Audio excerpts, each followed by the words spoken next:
Hey everyone, it's your buddy Crypto Profit back with another video, and today we're going to be taking a quick look at the entirety of the market and then jumping straight into crypto news of today. So we have a lot of news to cover, so I do want to talk quickly about this market. So a 4.2% increase in the last 24 hours across the board. That is great to see. Obviously, Bitcoin up 13%, Ethereum up 24%, we have Cardano up 31%, Polygon obviously up 75.6%, so a lot of great recoveries here. Chainlink up 41%, just like I said, across the board, we're seeing great recoveries, and I think a lot of people are very, very happy about this. This is going to really appease a lot of people because we continue to see great things coming from these coins when it comes to recovery time. So the next dip may come sooner rather than later. We'll have to find out really what takes place there. But like I said, guys, we're seeing a great recovery. Let's jump into some of the news. So the first thing I want to say, guys, if you haven't already retweeted this and followed me on Twitter, you can definitely take advantage of this. So if Link is valued below $40 by the end of May, I will give someone who retweets and is following 50 Link. So it's a great opportunity for somebody to earn 50 Link.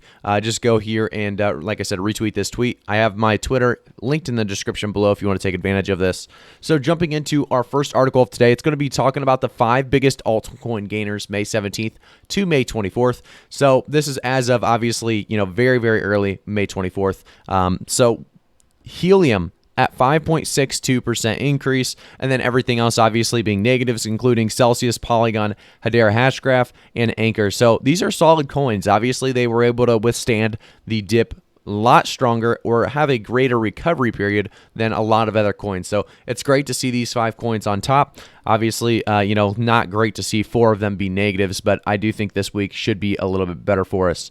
Jumping into the next article, it talks about SmartZip's new Chainlink node to supply real estate data. So this is a big deal. Obviously, SmartZip really getting kind of into what Chainlink does best, and that's exactly what you're seeing here. So now SmartZip can share data like rental rates, real estate prices, predictive pricing models, and regional trends to blockchain-based apps. The data will be cryptographically, signed, and they talk about verifying that the figures really originated from SmartZip. So it's a big deal. Obviously, talking about really what all SmartZip's getting from Chainlink is huge. I think, everyone's starting to realize Chainlink's value. The value in Chainlink is huge, and that's exactly why we talk about it all the time on this channel.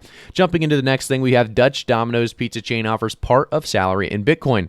The company can only give part of the salary in Bitcoin as Dutch law mandates the minimum wage to be given in euros. So they are giving as much as they can in Bitcoin, so that's very, very cool. Obviously, more mass adoption taking place every single day around the world. We also have South Korea's central bank to choose supplier for digital currency pilot. So the Bank of Korea is looking for a technology supplier to explore a digital currency in a test environment. So we'll see what really happens here. The Bank of Korea said it intends to select a technology supplier through an open bidding process to research really practicalities of CBDC. So we'll see what happens here. Obviously, they're trying to kind of compete with cryptocurrencies in a way. We'll see really what takes place, and we'll continue to keep you guys up to date on most of this crypto news. So jumping into the next one, China's latest move to tighten crypto regulation is not new, says HSBC. China's recent move, obviously, to tighten them is not a new development. And a lot of people know this. China's done this many, many times. There's no reason to get all this FUD that we've been getting. We've seen it actually 6 times prior to, this time. So the latest move, like I said, in China is not new. Jumping into the next one, accelerating Origin Trail Polkadot integration as well. So we have a lot of great news for Polkadot as well as Chainlink. So we continue to see some great developments and some great coins that we talk about, like I said, a lot on the channel. So make sure to quickly subscribe to the channel, turn notifications on, and like the video so you make sure to get those quick updates and price predictions as soon as possible. Jumping into the next one, Congressman, most of my colleagues don't have a deep understanding of cryptocurrencies. So this is exactly what he says. So for better or worse, there's not going to be legislation passed out of the United States Congress anytime soon. Himes likely as one of the best grasps of the ins and outs of cryptocurrency on Capitol Hill, in addition to being a current member of the House Financial Services Committee. So this is actually maybe a better thing than worse thing, just because the last thing we need is an article to come out right now and basically state that they're looking into more legislation, they're looking more into different ideas. And honestly, this is a great thing just because everything's being taken as FUD. In a couple weeks or a couple months from now, if it came out, we might be just fine. I mean, we might see a little dip or a little movement in the market, but for the most part, the idea that this isn't happening at this given moment is a great thing because obviously The last thing we need is more potential FUD, even if it's not FUD. A lot of people like to see everything as FUD right now. So probably for better than for worse right now. So it's great to see that taking place. China mines more Bitcoin than anywhere else. The government wants that to stop. So we're starting to see China miners actually move out of the country. We've seen a lot of that recently, heard a lot about it. So a lot of miners, like I said, jumping out of China and jumping into new countries and starting to mine there. We heard a lot of major ones actually coming to the U.S. We'll see what else really takes place. Obviously, it's a lot of talk. We'll see if it actually happens. DeFi tool Bog Finance sees $3 million hack. Prices plunged 98%. So it's crazy to see this really take place. A smart contract bug saw Binance Smart Chain based Bog Finance get drained of $3 million over the weekend. So this is what their statement says on Twitter. We are aware of flash loan attack against Bog and are as devastated as you. We believe we have prevented farther theft against more of our liquidity. The developers wrote on Twitter on Saturday shortly after the hack. So not what you want to see. Obviously, a lot of people that were holding Bog Finance got taken advantage of there by this hack. So not what you want to see, but unfortunately, that kind of stuff does occasionally happen. Jumping into the next one, we have crypto mining ban in China paving the way for greener alternatives. So the Chinese mining pools closed up shop. China's hash rate dominance already diminishing, and then we also have the many renewable energy farms moving to North America. So that's exactly what we would probably want to see. Renewable energy farms obviously being a great, really alternative moving towards that North America. So next we have why some experts believe we're still in a crypto bull market despite recent crash. So this talks more about the cryptocurrency market continues to be in a state of flux. Some experts like Willy Woo believe the recent crypto market dip is a temporary pullback. Comparing Bitcoin's 2020 to 2021 chart with the bull run of 2010 to 2013 shows significant parallels. So if we go down here, we can actually see the 2010 to 2013. This is the 2010 to 2013 in blue. Obviously, we are in white. So we are kind of following right along this little path here. This dip could make a great little recovery here, and we could see a lot left in the upcoming months. If we take a look at the 2016 to 2018, we're only halfway there, about 50 to 60% really. And it shows that exactly here. We saw a massive dip right around that same time we saw it in 2016, 2018. And now we have a lot left of growth. So we'll see what happens. Like I said, guys, comparing it to previous charts is definitely something that a lot of people do. It just shows here that, we have a lot of potential months left of profits. So we'll see what happens. Most of us just held through. So we'll all see some great profits through it if it does continue on this bull run. Next, we have Bitcoin is officially a new asset class. Goldman Sachs just really says and talks about Bitcoin and cryptocurrencies quite a bit.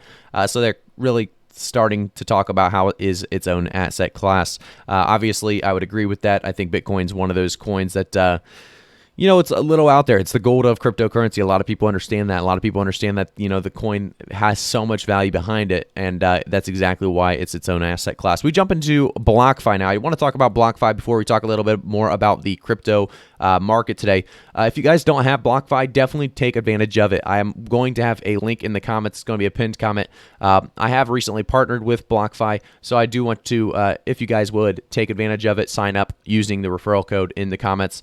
It just talks about the limited time offer. Earn 10% APY on new stablecoin balances until July 31st. Interest is paid in crypto. So you can take advantage of that very, very quickly. And then it talks about the future of finance. So obviously, if you want to earn or really put your money to work for you, that's exactly what you can do here on BlockFi.com. I definitely would suggest taking advantage of it.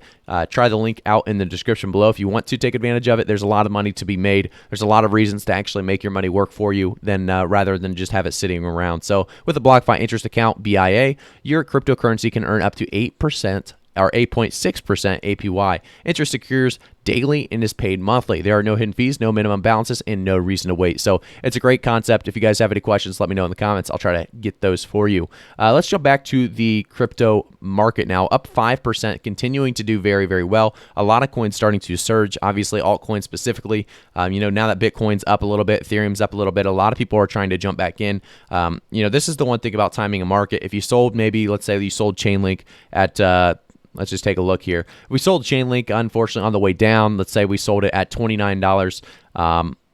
realistically, let's say you sold it at a little later because you were hoping it went back up. Let's just say you sold it at $22, $22.76. You're like, oh, this Chainlink's going to keep going down. You see it go all the way down to $15. You're like, oh, it's going to bounce back up. It's going to go back down. We think it may be able to get it around, 10 to $12.